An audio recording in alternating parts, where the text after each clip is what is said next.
Hello everybody, my name is Foodle, and today I'm going to be doing something I haven't done for 7 or 8 years, which is make a video about something that isn't based off of my computer. What we are going to be doing today is taking a look at my MSW Stavropol on-person kit.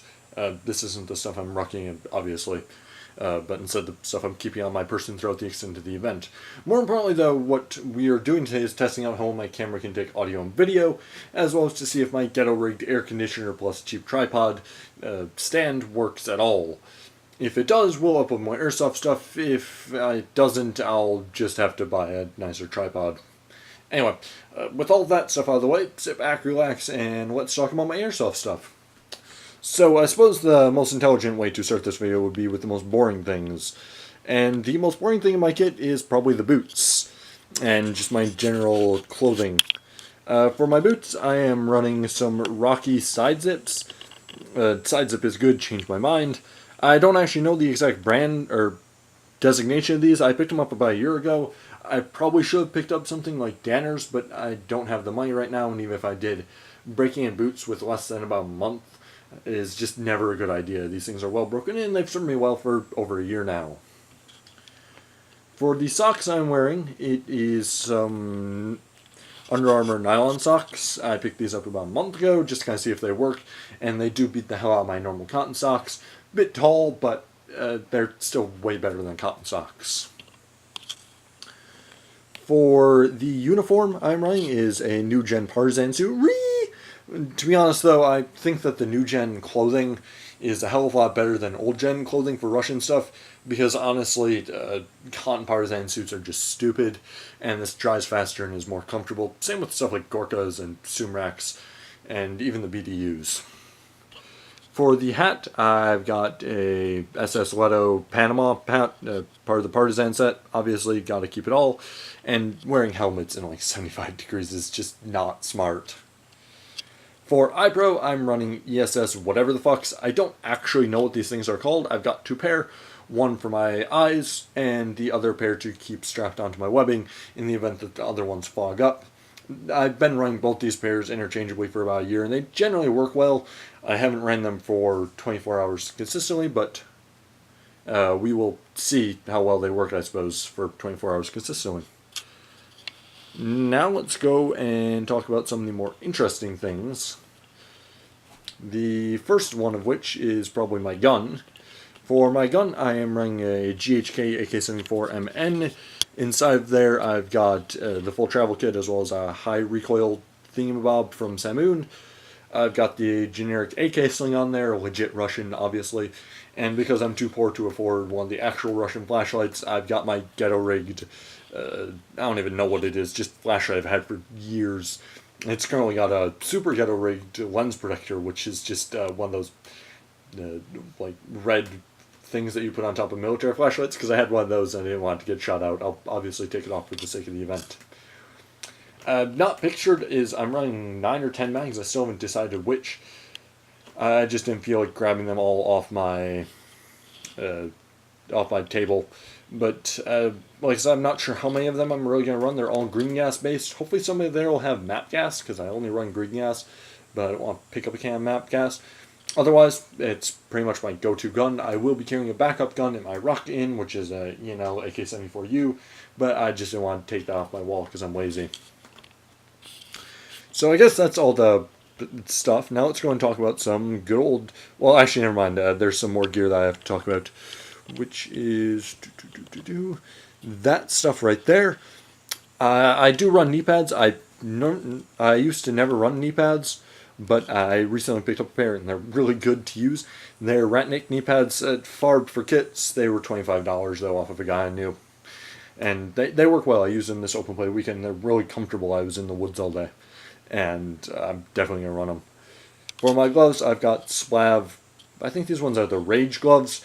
Again, Farb for kits, but they do work well.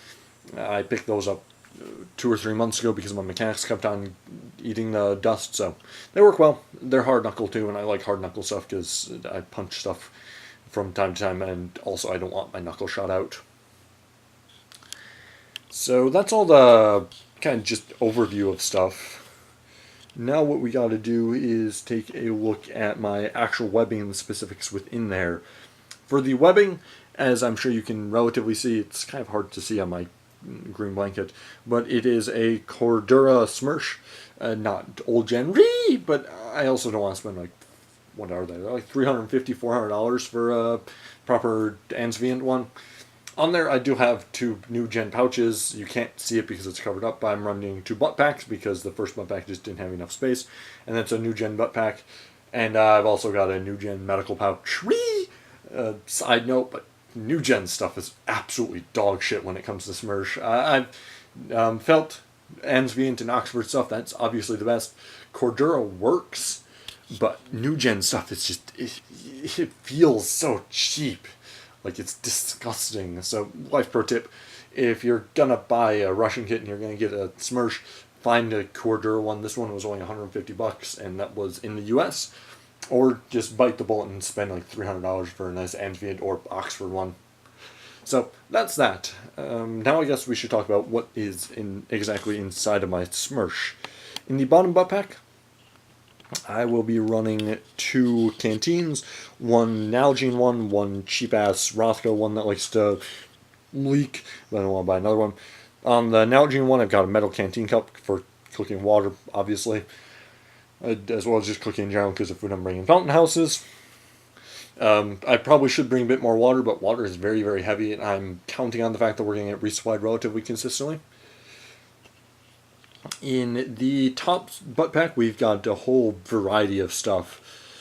We got a couple granola bars, as you can see right there. Some granola, some wet ones, bug spray, and the trash bag, another granola bar, my GBBR Save My Shit kit, which is a new recoil spring, a new, I don't know what else I have, a new nozzle and a screw and a bit of lube.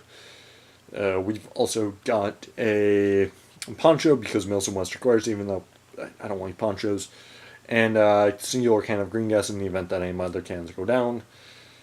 We will also be running my phone in there, probably. I haven't fully decided on if I'm going to run it or not in my kit. Now, inside of miscellaneous pouches, which are just the GP, I believe they're meant for RGD5s, get RGD5s, not F1s. I've got a whole variety of stuff going from left to right. There we've got 3-5 hours. We've got some candy, which I'll probably replace with Jolly Ranchers because Starburst like to melt. We have some beef jerky, my dead rag, some hand sanitizer, 2 rolls of tape, and then in my medical pouch I will be probably putting the tourniquet so it doesn't fall off. And also a multi-tool and 2 or 3 5 hours. Now, all this kit weighs roughly 45 pounds. That is including fully loaded mags, which, to be fair, is very hard to do, but I'm in relatively good shape, and I think that running an AEG at Milsim West is kind of just not fun. I don't enjoy running AEGs at all anymore. But this is my kit. My camera just decided to take a dive. So anyway, without further ado, I guess that's kind of the end of the video. Leave your thoughts on the audio and video quality in the description. Make sure to like, favorite, comment, subscribe, and all that stuff. If you like it, we'll do more of this later. So, see you in the next one.